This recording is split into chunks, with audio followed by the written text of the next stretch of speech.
everyone, and welcome to today's General Hospital recap. As always, don't forget to subscribe so you don't miss any of our videos or recaps. Today was a really good day on General Hospital.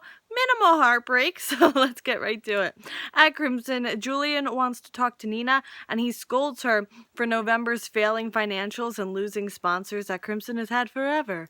And Maxie covers for Nina and tells Julian that headhunters have been trying to grab Nina up, and, he's lucky to have her here. And Julian threatens to shut the magazine down if it doesn't start looking up. And Maxie says to Nina that Julian has no right to blame her because a previous editor was in charge for November's issue and all the issues before that and was not handling Crimson well. Maxie is also going to give Nina a makeover while she arranges the makeover. And she brings in a makeup artist and stylist. And let me tell you, this stylist and makeup artist is amazing. Nina just looks like a totally new and refreshed person. She has this long black dress with this high, it's like a flowy dress at the bottom with this high slit up the front, her hair in an updo, and she actually starts crying because she loves the new her. She feels like she's finally out of her mom's shadow and she's the alpha now, and she's not going to go back to who she was. She's just like, she's a new person, and she's so excited about it. Franco approaches Julian and asks him why he hired Nina. He calls Julian out on having an ulterior motive, and then threatens Julian if he hurts Nina or whatever. And after Franco walks away, Julian makes it clear that he doesn't believe Nina will succeed at the magazine, which was his plan from the start. Julian comes back to Crimson, and Nina matter-of-factly tells him that they need a way to fix a Crimson, but they need a bigger budget. And he is really taken off guard, to be quite honest with you. He was not expecting that. And he says, they'll have to raise the money themselves. And Nina's like, that's no problem. We have a plan.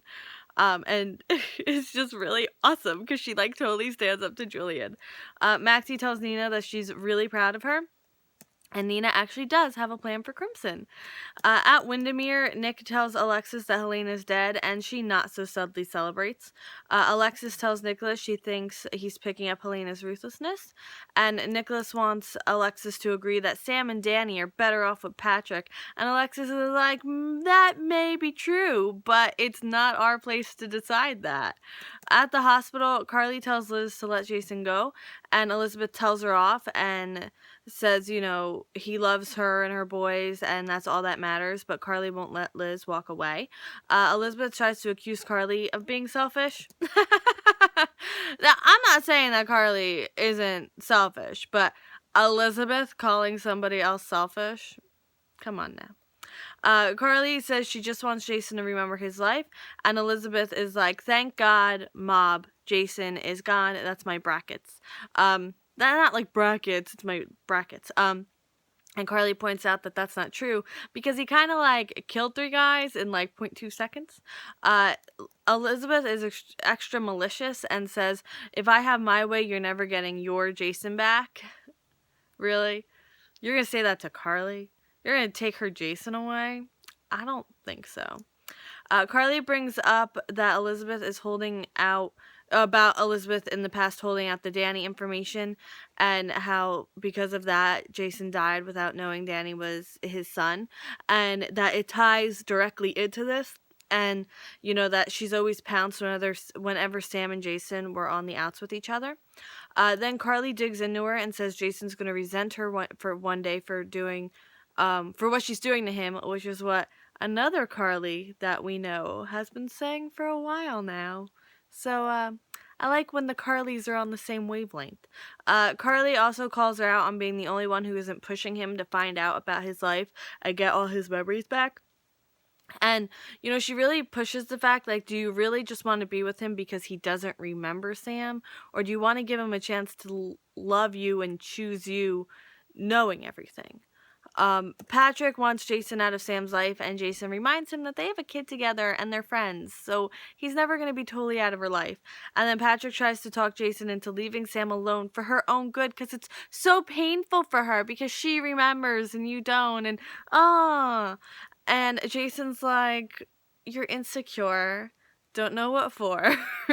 He doesn't quote One Direction, but he calls Patrick out on being insecure. Elizabeth and Patrick want things to go back to the way they were. I guess I can't really blame Patrick, because this whole thing kind of took him out of left field, but Elizabeth, whatever. Franco kind of digs into Carly about Morgan, but then thanks her for dropping the charges against Kiki, and Carly's like, I didn't do it for you, I did it for Kiki, so, like, don't thank me. At Patrick's place, Sam comes right out and tells Laura that Jake told her that she and Liz were keeping a secret, and Laura tries to deflect, but Sam's not letting it go because she's not Elsa from Frozen 2 years ago. Reference. I win. Sam says that she thinks the secret has to do with Jason's identity, and then straight up asks if her and Liz knew who Jason was before Carly told Jason who he was. Boom! Drop the mic. Confession time. Except not so much, because Laura's like, no. And there's a knock on the door. It's Jason. He picks up on the uncomfortable feeling in the room immediately because he's Jason. And Laura looks for validation that there's some resolution here. Doesn't necessarily get the, round of applause. Jason asks Sam what was really going on after Laura leaves. But then Jake comes out and mentions about not telling anyone Sam's secret. Which, let me tell you, if anyone presses him about Sam's secret and it's going to be like, she spilled the milk and blamed it on the cat, they're going to be like, what now? I really want to see that scene where, like, Elizabeth is going to think she's getting dirt on Sam and then bites. Sorry. I know it's never going to happen, so I'm making it up in my own head. Let's enjoy it. Okay. So Patrick and Alexis are back at the house.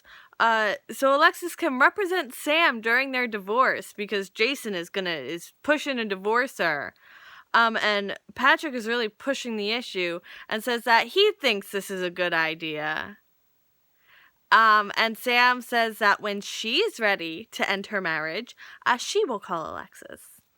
And then Sam calls Patrick out on his manipulation with this situation. She's like, when I'm ready, I will take care of it, and I don't need you to manipulate anything.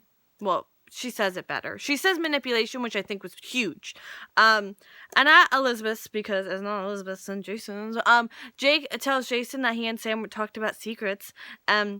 He's about to talk about it more openly when Elizabeth walks in. And Jason apologizes for running out on lunch because he was there to meet her for lunch. But he says it's not easier knowing who he is now. He feels like he's still in a maze. He doesn't know if he's going forward or backward. And he just wants a normal life. And she says she can help. But can she really help? Dun, dun, dun. And now end scene. At the end, Julian tells Alexis about Nina being a handful. Honey, you have no idea. And Maxie loves Nina's concept for the magazine. And Nina is going to personally fund the idea and put everything she has into Crimson so it can rise from the dead, which I'm so excited about. Carly is betting on Jason, remembering why he hates Franco so much and that he's going to kill him. Because Carly's like, Franco, enjoy everything you have now because you're going to come falling from the sky. I don't know. Laura bursts into WYNDEMERE, literally, and tells Nicholas that Sam is extremely close to figuring everything out. Like, she's this close.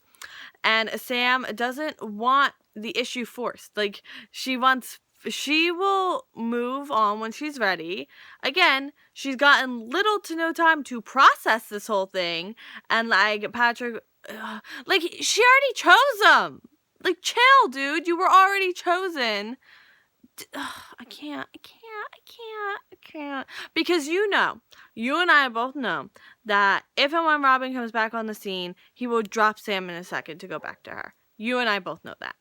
Because that's what he did with Sabrina. He dropped her in a second. Well, I mean, he took like a week, but then he dropped her. And maybe he sees the writing on the wall because that's what he did to Sabrina. But he's going to do it. I don't care if him and Robin are technically divorced because as soon as it comes out that Robin was being held against her will and this, that, and the other thing, he's going to go right back to her. So, and amazingly, Elizabeth is actually going to help Jason. She takes off her engagement ring and is letting Jason go. Oh my god! I did not see that coming from a mile away. I thought she was just going to tighten her chokehold, but she's not. Is this some character development we're seeing here? Is she ready to recognize what she's been doing is very, very wrong?